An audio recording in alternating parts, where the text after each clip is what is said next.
Hello mga idol, magandang araw po sa inyong lahat. Ako po ay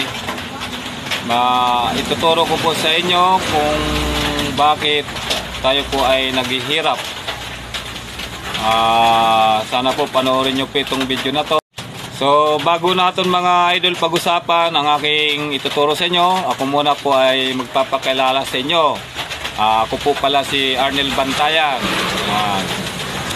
So karamihan mga idol sinisisi sa gobyerno ang ating paghihirap sa ibang tao.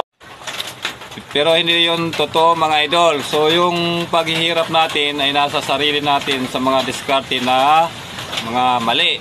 So halimbawa ko na kayo mga idol, no? So maliit na nga ating kinikita sa isang araw, nagpaparami pa tayo ng so halimbawa mga idol, kumikita tayo ng 300 sa isang araw. So ang halimbawa yung anak natin ay 20.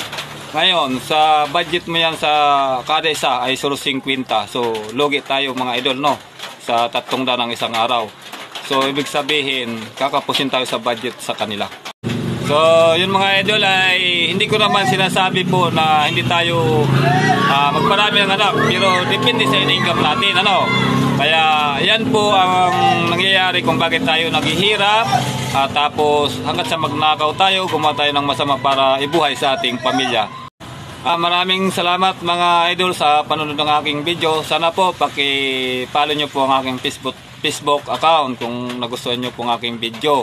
At para laging updated po kayo sa aking mga gina-upload na video, at marami pa pitong i-upload ko na para matutunan nyo po.